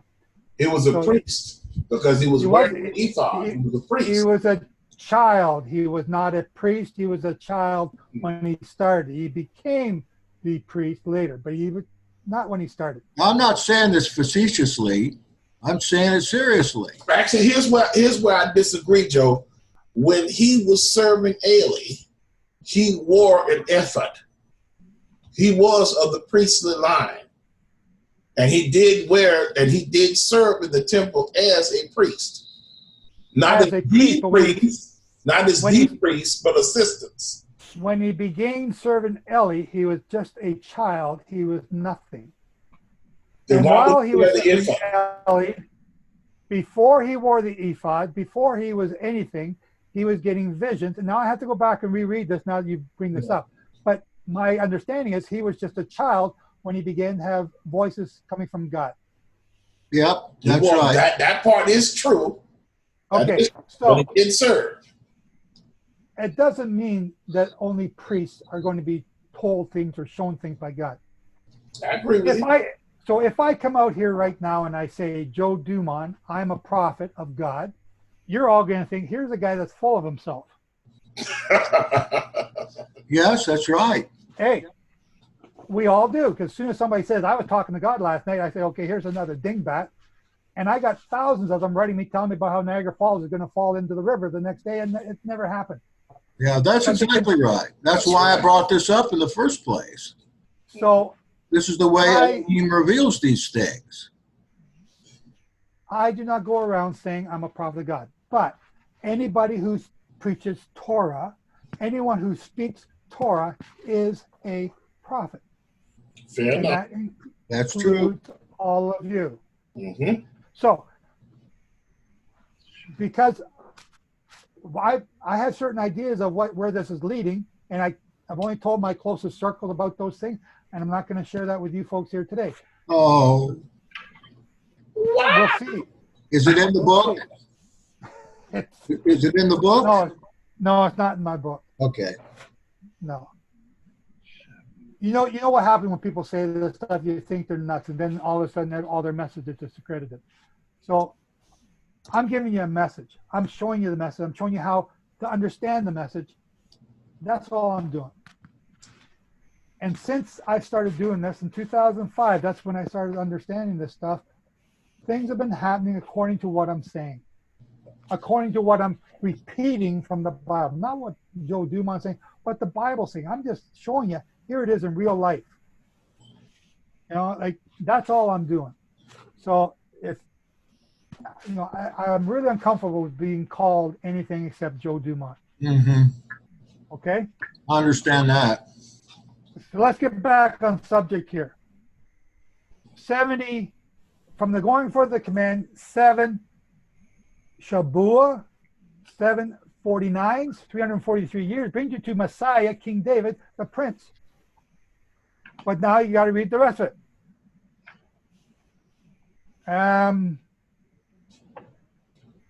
Where am I here? Lost my spot. And 62 weeks. Again, that word weeks is Shabuah, which is again 49. So now you can do two things here. You can add 62 times 49 from David, or, you know, and I just want to keep it simple. That's 69, right? 69 times 49 equals 3,381 years. So from the Exodus, or from the from the start of this Jubilee cycle, 1386 BC, plus, okay, what number did I just read you? I said to you 3,081 something. What was it? Anybody write it down? I didn't write it down. I forgot it. Now I got to do it again. Okay. 69 times 49 equals 3,381 years. So from the time that the going forth of the command started, the Jubilee cycle, 1386 BC, plus 33 81 equals. Nope, did that wrong. You're getting pretty close. I can tell you that. Okay, so 3381 minus 1386 will give you 1995. Yes, I remember this, and we agreed on this. There is no year zero, so you take no that year minus zero, so 6. that gives you 1996 as the start. You want to mute that, whoever's got the phone there? That brings you to 1996, our day today, as the start of the 70th Jubilee cycle. And that's when this stuff started being revealed to Ephraim. I'm sorry, say again? That's when the restoration really started happening with Ephraim. 1996. Okay, I'll agree with that. That's about when all of this stuff started. People started realizing their heritage and started coming back to Torah, started really observing Shabbat, the Moedim, clean eating, things of that nature. Yeah, we could, I could go back to the 1884 and the SDA, started the SDA, or 1931 with the start of the Churches of God, but the 1931 also the start of the Sacred Name movement. We can go back that far if you want. To pin it all down as 1986, that's being too specific for me. The Hebrew Roots movement, I seen it grow big in 2005, 2010, 2015. I've seen big spurts of it during those years. I started in 1982. 1996 is when it really took off. I've been doing this for 20 years, and that's when this really started. I came in 2000. Okay, well, whatever. Let's get back to Daniel 9. Know therefore and understand that from the going forth of the command to restore and to build Jerusalem to Messiah the Prince, King David, is 7 Jubilee cycles, and then 62 on top. That brings you to 1996. Now what? The street shall be built again and the wall even in times of affliction. Who restored Jerusalem? So if you look up the Hebrew words here, the street shall be built again. That's talking about a rampart. It's also talking about a milo. There's a lot of stuff in just that word, the Hebrew here, and the wall, and even in times of affliction. Go back to the Hebrew, because the street and the wall, that's a really poor translation. It's a rampart in the milo. Who restored the rampart in the milo? King David did. King David is the only one that did. Yeshua never did. You ever see Yeshua rebuilding the walls of Jerusalem? No, but the Romans did. In time. Well, the Muslims did in the 1500s. Yeah. But Yeshua was a carpenter, not a mason. Anyway, that's just a little joke. Nobody laughs. Okay, let's move on. Oh yeah, that was about to be interview over. Yeah. Okay, so King David is the one that did it. Saul filled in the Milo to build the temple. The Milo is like a trench in front of the wall. The rampart, the wall they restored, was the rampart wall, and the Milo was this trench that people had to go down into. In Scotland, they're full of water, but they don't have water in Israel, so they're just big holes. Okay, now let's go to verse 26. Okay, so we're now at the year 1996, right? And then 62 weeks. And after 62 weeks, and after 1996, Messiah shall be cut off. Who's this? Is this King David, Messiah the Prince?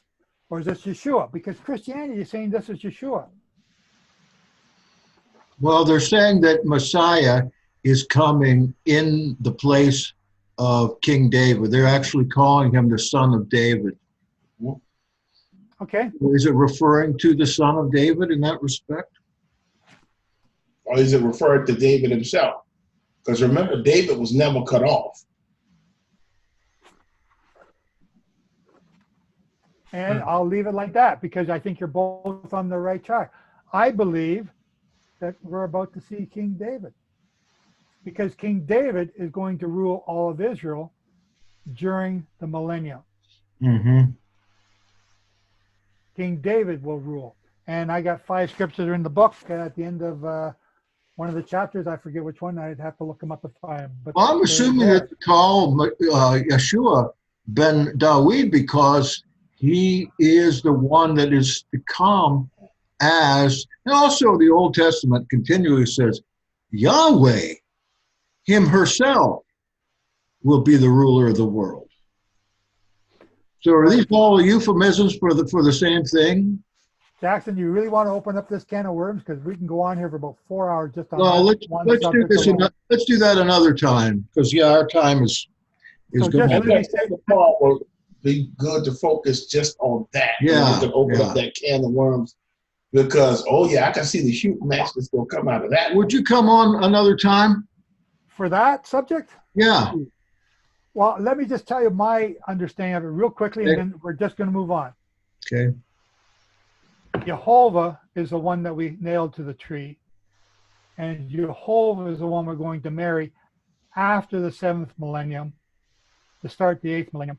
But during the 7th millennium, it's King David that's going to rule all of Israel.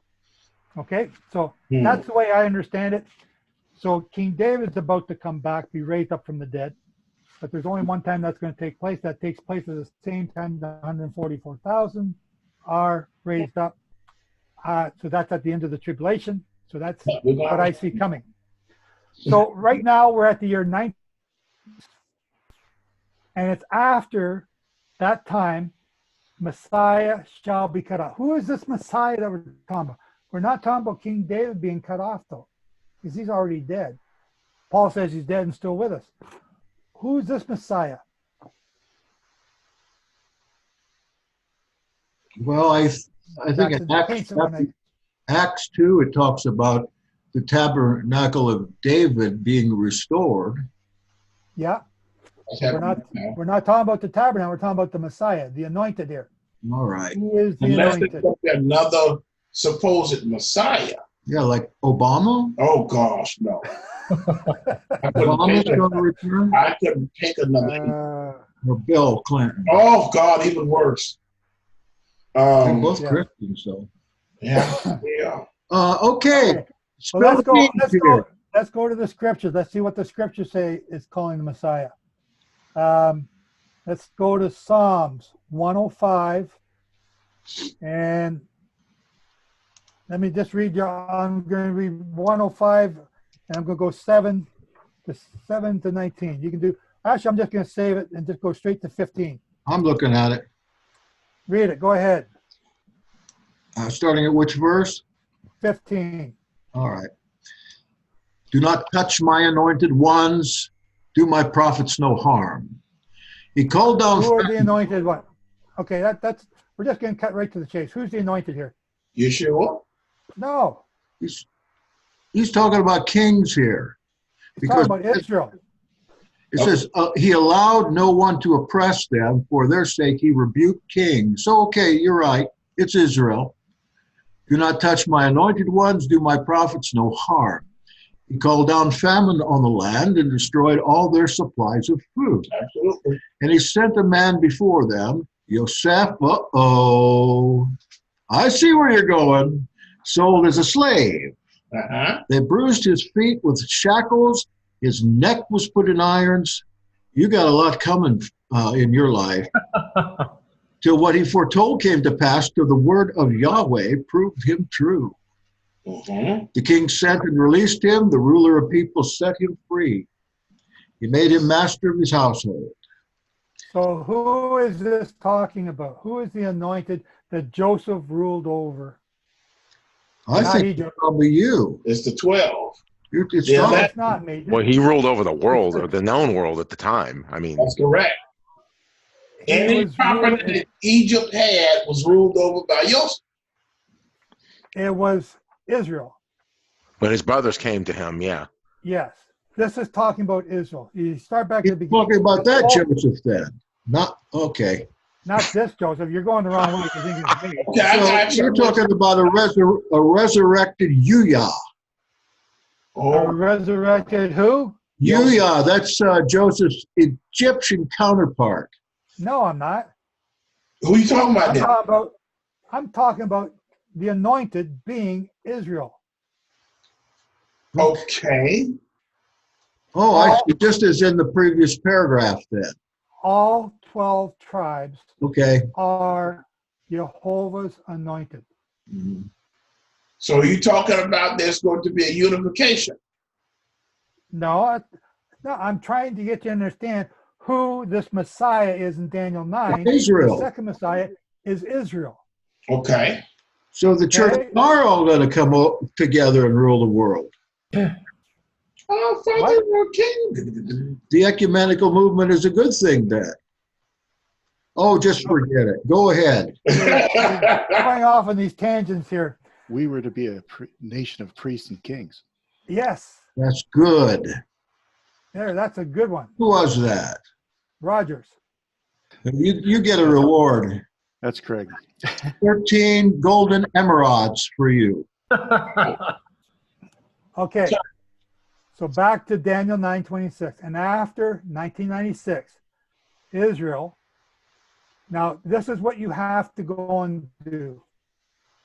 You know, how are we doing for time, Jackson? We got lots of time. Well, we're long past, but I guess we could go 20 minutes. Go about 10, 15 minutes. Okay. Okay. Let's look up the word shall be cut off, because this is also pretty terrifying. So we now know that it's Messiah Israel, the anointed Israel, that is about to be cut off. Mhm. But, nope, what am I doing here? Well, that would be Hebrew kata. Kata Kata, what does that word mean? means cut off. Okay, but there's more to it than just Yiddish, that. Yiddish is Schneid. Snyder. That's where I got my last name. Snyder. We're all foreskin cutter offers. In my, Mohelim. yeah, Mohelim. In the Okay. word, like yikaret, Yeah, like cut cut Yeah, off. tell that's right. Yikaret. Kata. So Israel could be cut off. Okay, but not for him. Okay, so the King James has, but not for himself. What does that mean? But not for himself? It's karathayin. Karathayin is the proper Hebrew here. Well, that's pretty. Karathayin. That's hard to interpret in this context. It is very hard. So they come up with a lot of different things, but not for himself, because they think they're talking about Yeshua. It doesn't say that at all. It's talking about Israel. Israel shall be karat. Mm-hmm. Shall be cut off. And the word, so I'm looking at the word, the Hebrew word H369, Brown River Briggs, Mm-hmm. nothing. Not as in N-O-G-H-T. Nothing. Not, N-O-T. To have not, without. But for not, lack but of. nothing for himself. Not. No, it's nothing for himself. So I go back to another Strong's translation down here, and it says, as if from a primitive root meaning to be nothing or not exist, a non-entity, generally used as a negative particle, else, except, fail, fatherless, begone, incurable, neither, never, no, nowhere, none, nor anything, not, nothing, to not, That flies in the face of his word. Sorry. will not, without. What this is saying to me is that go back to the Hebrew, or go back to the Bible verse, Mhm. and after 1996, after 62 Shabuah, after 62 Jubilee cycles, Messiah, Israel, shall be as if they never were. It says here that there's a footnote that says executed That's or all. suffer the death penalty. Mm. Perfect. Now So here's my problem. It's my The problem. word karath, hang on.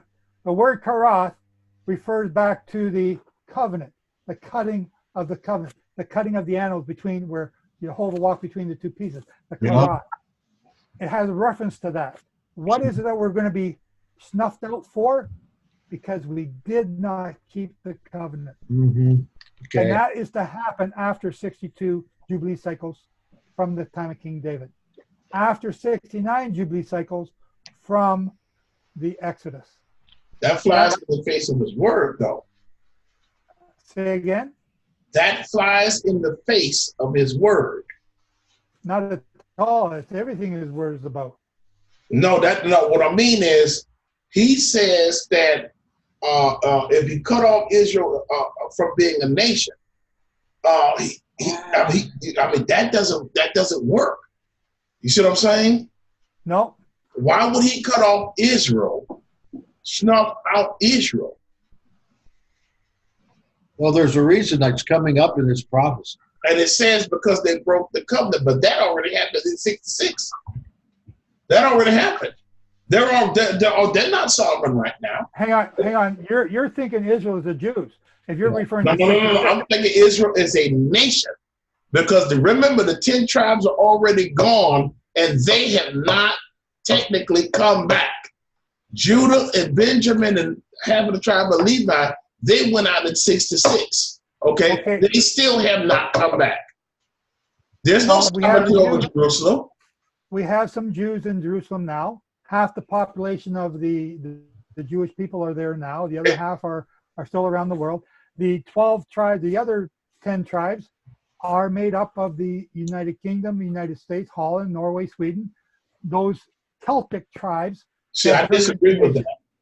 I believe the Israel of all of the world. Okay, we'll let you have your seminar next time. Go ahead. But if you disagree with that, that's why you won't understand this. Because what is about to happen is those nations that I'm talking about, those Celtic nations, are about to be cut off and be as if they never were. They're going to be so utterly destroyed by Jehovah. We've got 70 Jubilee cycles to come back to him. We haven't done it. We've gone away from him. Now, by his grace, by his Holy Spirit only, you and I have been called back. And we've been called back, and we have all these different understandings about him, but we're still being called back at this time. I wasn't looking for him. I certainly didn't want to learn about him. I had never wanted to. I was going to the bottom of the barrel, and I was happy going there. I did not want to do this. I did not want to be teaching Torah. I did not want to be a teacher. I did not want to be called, things that you guys are saying. I did not want any of that. I was going to the bottom of the barrel, and I was glad to be going. And I was ready to be happy with the rest of the world, keeping Christmas with my family and doing all that stuff. I'm sorry I brought it up. Now tell us what's going to happen then. All throughout the Bible, we're talking about a remnant of Israel being saved. Yeah. And the Bible says in the last days, they're going to be brought back out of captivity. Well, you can't be brought out of captivity unless you first go into captivity. Already there. No, we're not in captivity. You and I are talking here as free as a bird. I can go outside and go wherever I want. Yes, that's right. We're not. But you don't know your heritage. You don't know who you are as a nation. We don't know who we are. We're learning. That's right. No, well, I'm telling you who you are. You're the Celtic people. And if you don't believe that, then you're not going to understand this. So the Celtic people are about to get wiped out. Now, I know you're black. I understand that. You're part of this. Israel is not made up of colors. Anyone who keeps Torah is a part of Israel. Right. That's right. Okay, so that's not what I'm saying. This is not a racist thing. But It's the luck of DNA the Irish. descendants of Israel. It's a what? Luck of the Irish. I do. I like that. Anyway, the luck of the Irish. Okay, I got it. So now it goes on in verse 27. Let's see, did we finish that? And it shall be with the flood until the ruins are determined. Okay, verse 27. And he shall confirm a covenant with many for one Shabuah, 149-year period. Now people are saying there's going to be a covenant made for 7 years. We don't. No, there's not. No, they can collaborate that with Revelation. They don't have any dealings with each other. Daniel is talking about a 49-year period. Yeah. I can see that. The United Nations created the UNEP, United Nations Environmental Program, in 1972, June 1972. That's right. June 1st to 6th. And in that UNEP, they said that, you know, we're going to save the whales, we're going to save the oceans, we're going to save the trees, and we're going to save the koala bear. Awesome, great cause, good thing to do. But the very first thing they do to this, save the environment, was give it human rights. What? Yeah. What does the blue whale have to do with human rights? Well, this Why last does a time, koala bear need human rights? the koala bear? Yeah, it doesn't need human rights. There's an agenda here taking place. Yes. 113 nations out of a possible 192 signed on and agreed to this UN agenda. And there's all got a lot of uproar and not uproar, cheers. Everybody's going nuts about this. Yeah, they're going nuts about it now. It's been going on 40 years. They just came together again in 2018. It's been going on 49 years. Yeah, in 2018 they came together again and made their plan to be finished in 2030. It's called the Agenda 21. It's called the Kyoto Accord. It's called the Rio Accord. It's called the Rio Plus 20. And the most recent one, the one you've been hearing about, is now called the Paris Accord or Paris Agreement on climate change. It's all the same thing, different names, different, you know, it's hard to keep track of this because they keep changing it, but it's the same thing. In 2011, they amended the human rights part of it. That's right. And they made LGBT human rights now legal. And what what this whole agreement does is starts off as a soft agreement between you and them, which means it's non-binding. And then after a few years, it becomes binding because we just make it that way. People that we don't elect, people that we don't put in office. Now, let's say your government, United States, for example, is bowed out of the Paris Agreement. Awesome. I applaud President Trump for doing that. But the state of California can vote to stay in it. And then the city of Los Angeles can say, we're going to do everything that's in this agreement and bypass what President Trump has said. The military and then burn it. But it's part of this agreement. People are joining it. We have Earth Day. We have Environmental Day. It's all part of this agreement. Yeah, we did controversial topics on this about 3 weeks in a row. Okay, so we're real up to date on it. The LGBT was incorporated into the human rights issue on the environmental part in 2011. And since then, we've had this explosion of LGBT rights, you know, bathrooms and women or men on women's teams, because, you know, today I feel like I'm a woman, so I get to go in your washroom. Or here's another one. Today, pedophilias have rights too, so we can have sex with children because that's our natural being. And in this state, you won't get away with it. Good for you. What state are you in? I'm in Tennessee. Oh, they've been doing that in Tennessee up in the hills for years. I'm going to leave that be. Okay, so it became altered. Now, each of these agreements in 2018, all 193 nations of the world signed on to this agreement. Yeah, it's a 17-part agreement. By the way, you said the Paris Accords and that there's 17 different pieces to this. It's like an octopus. The covenant, it is. It's an octopus. The covenant made with many has been ratified by everyone around the world, starting in 1992 until this year, and then Trump gets out of it. He cannot get out of it for 4 years until 2020. Okay? Right. So he acknowledged his willingness to get out of it. That comes to fruition in 2020. 2020 just so happens to be the 49th year, or the end of this week. Yeah. Now, okay, so that's one thing to be in mind here.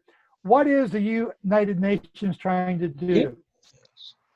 It's run by Germany. It's headed by Germany, and it's being sucking the money who's been putting all this money? The United States, billions and billions of dollars into all these different groups. Where does it go? Into the black hole. Where does it come out on the other side? Not billions or trillions, maybe millions come out on the other side. What happened to all the rest of it? Well, they ate it up. That's sure. Yeah, they did. So the United Nations is now being cut off by President Trump. So if I cut off all your money, what's that going to make? How it make you feel? You're going to be ticked off. Okay, so now the great whore are getting pissed off here. Yeah. And verse 9, or chapter 9, verse 27, and in the midst of the Shabua, he shall cause the sacrifice and the offering to cease. And on the corner of desolation, abominations until the end. Yeah. And that which is received shall be poured out in desolation. Okay. I got to go back to 26 because I skipped over something here. Chapter 26, and the people of the ruler who shall come to shall destroy, okay, destroy Israel, the city, Jerusalem, and it says the sanctuary. That word sanctuary is kadosh.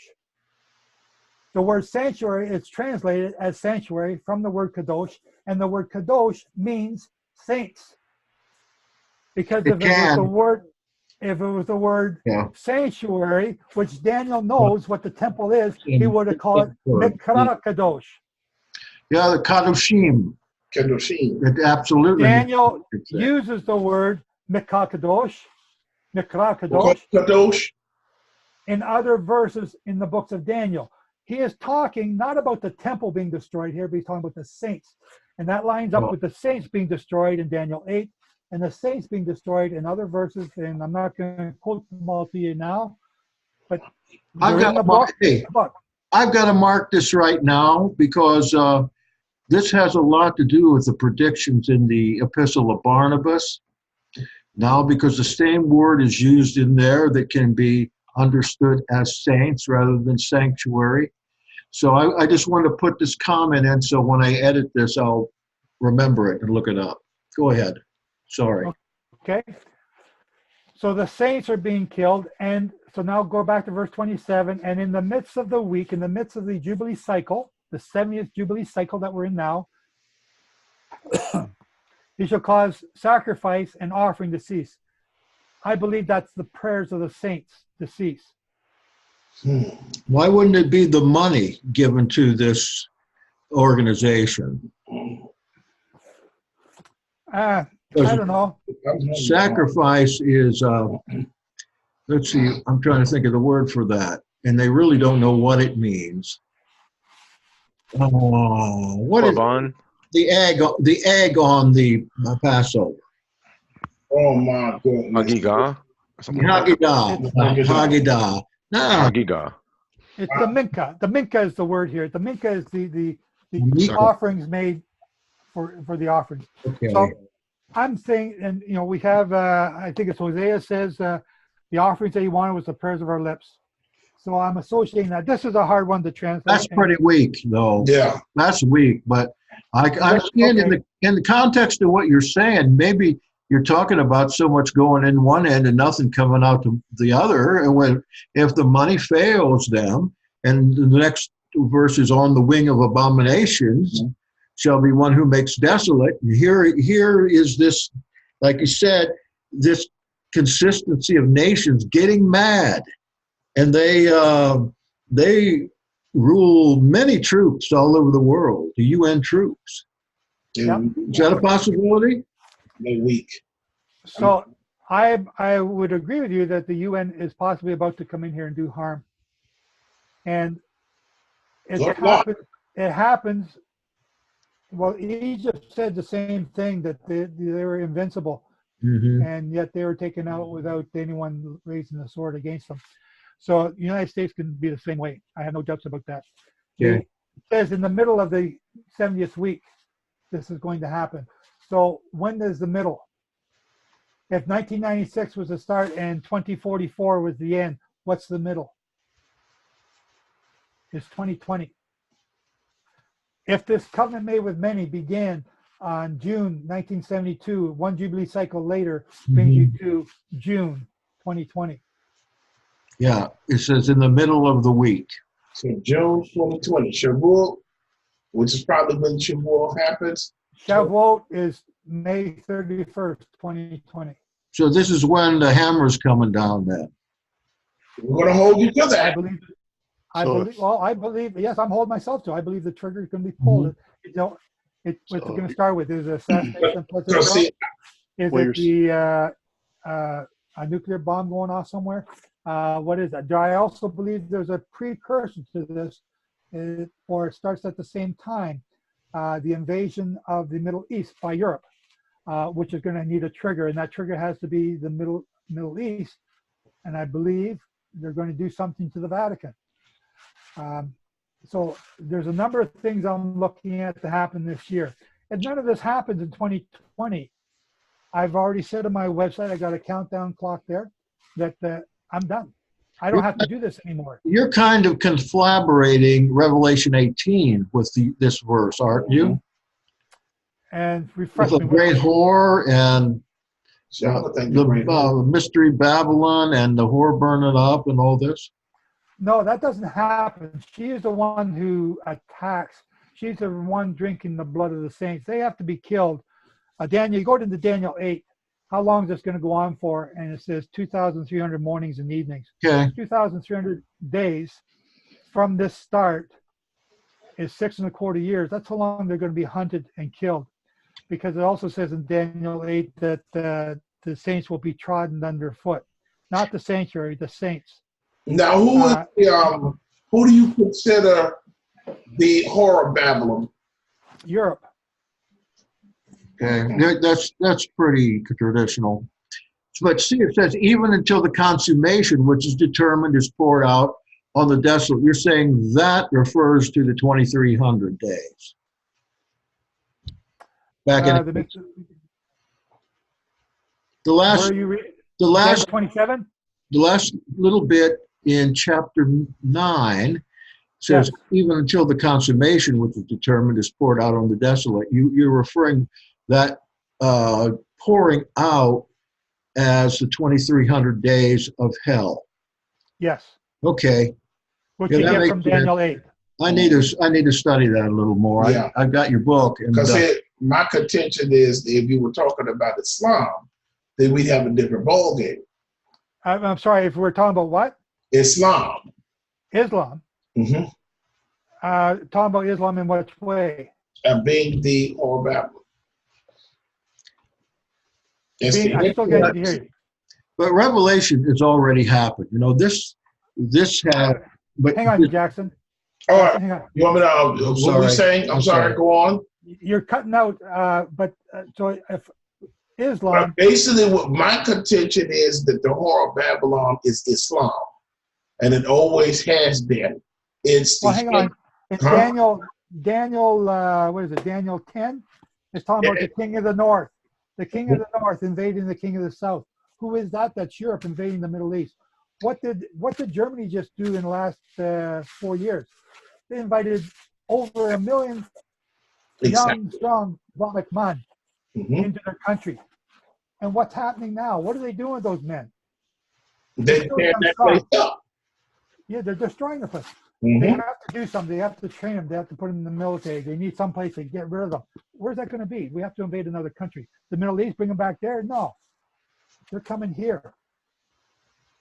They're going to be invading here. So when I say the great whore, I'm talking about the one who is already the king of the north, invaded the king of the south, and has now taken up the Roman Empire that Daniel talks about, the 4 empires, starting with the Babylonian, Medo-Persian, Greek, and Roman. That entire region coming across Europe, North Africa, and the Middle East again at the end time. That's what I'm talking about. And yes, that includes Islam. I see what you're saying. It also says in Daniel 10:41, somewhere around there, that this king at this time will use let me see if I can find it. It uses the god of thrones or god of castles or god of walls or something, which is the Virgin Mary. No. To conquer And then it switches to a God his fathers did not know.